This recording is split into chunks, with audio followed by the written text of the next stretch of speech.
या ठिकाणी एकाच घडीमध्ये समोरचा पूर्ण भाग आणि मागचा भाग आणि समोरचा पूर्ण भाग आपण इथं काढणार आहोत। ते कसं काढायचं ते बघूयात। आता या ठिकाणी ब्लाऊज व्यवस्थित पसरून घ्यायचं आहे आणि रुंदीचं माप घ्यायचं इथे। आता रुंदी इथे आहे 8.5 इंच बघून घ्यायची किती आहे ती, त्यामध्ये शिलाई मार्जिन ॲड करायची। आता उंची घेतलेली आहे तिथं, रुंदी आणि उंचीचं माप हे मेन माप असतं आपलं। आता 13.5 असेल तर 14.5 घ्यायची किंवा 1 इंच वाढून घ्यायची, जितकं माप आले असेल तुमचं तितकं।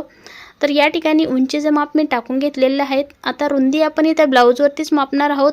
आपण जे गळा आहे ते व्यवस्थित टाकून घ्यायचा, एक लाईन ओढायची, तिथून आपण बाही जोडलेली आहे तिथपर्यंत आपले अंतर काढायचं आणि मोंड्याचं उंचीसुद्धा शोल्डरवरती टेप ठेवायचा। बाही खोलीपर्यंतचं अंतर मापून घ्यायचं, अर्धा इंच शिलाई मार्जिन ॲड करायची आहे। दोन्ही मापामध्ये शिलाई मार्जिन ॲड करायची आहे अर्धा इंच। आता शोल्डरमध्ये तुम्ही पाऊण इंच ॲड करू शकता आणि मोंडा उंचीमध्ये अर्धाच इंच ॲड करायचं आहे। आता इथे एक बॉक्स तयार केला, त्याचा हाफ काढून घ्यायचा दोन्ही बाजूला आणि मोंडा गोलाई मापून घ्यायची आहे। बघू शकता या पद्धतीनं आपल्याला मागचा आकार द्यायच्या अगोदर मोंडा गोलाई मापून घ्यायची, अर्धा इंच शिलाई मार्जिन सोडायची वरच्या बाजूला आणि आपल्या रुंदीच्या मापावरती आपल्या मोंडा गोलाईचं माप बरोबर आलं पाहिजे। साईड उंची ही खूप महत्त्वाची आहे। साईड उंची जर तुमची चांगली आली नसेल किंवा कमी पडली असेल तर ब्लाऊज वरती चढतो। गळा अर्धा इंच सोडून गळा मापून घ्यायचा, पूर्ण जितका गळा आहे तितका कधीच टाकायचा नाही।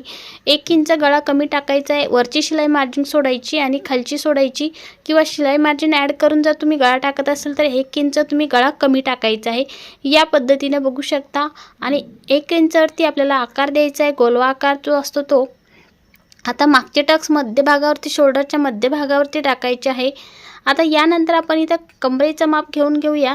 आता मागचा भाग फोल्ड करायचा डबलमध्ये आणि कंबर अशी मापून घ्यायची आहे, बरोबर ब्लाऊजसारखा ब्लाऊज येतो। 1 इंच आपल्याला टक्ससाठी सोडायचं आहे आणि वरच्या बाजूला तिरपी लाईन येते किंवा सरळ येते, कमरेचा आकार घेर जसा असेल तशी लाईन येते इथे आणि इथे मी कटिंग करून घेते। आता पूर्ण कटिंग झालेली आहे। मागच्या भागाला थोडासा तिरकस कट दिलेला आहे म्हणजे मागची पट्टी सरळ येते। आता हाच भाग ठेवून समोरचा भाग आपण काढणार आहोत, जिथे आपण मोंडा काढलेला आहे किंवा आपण जिथे मागचा भाग काढला तिथेच ठेवून घ्यायचा आहे अशा पद्धतीनं आणि मार्किंग करून घ्यायचं आहे। मोंड्याचं मार्किंग करायचं, समोरचा गळा जो आहे कटोरीपर्यंतचा गळा तो अशी उंची मापून घ्यायची, त्यामध्ये शिलाई मार्जिन ॲड करायची 1 इंच। साईड उंचीसुद्धा अशी मापून घ्यायची, यामध्ये सुद्धा शिलाई मार्जिन ॲड करायची आहे। ही साईड उंची आपल्याला फक्त क्रॉस पट्टीपर्यंत घ्यायची आहे इथे। आपण मागचा मोंडा जसा टाकला तसा टाकून घ्यायचा, 1 इंचवरती आकार द्यायचा समोरचा, मागचा आकार आपण 1.5 इंचवरती द्यायचा किंवा तो गळा जसा असेल डीपमध्ये त्यानुसार आपण देतो। या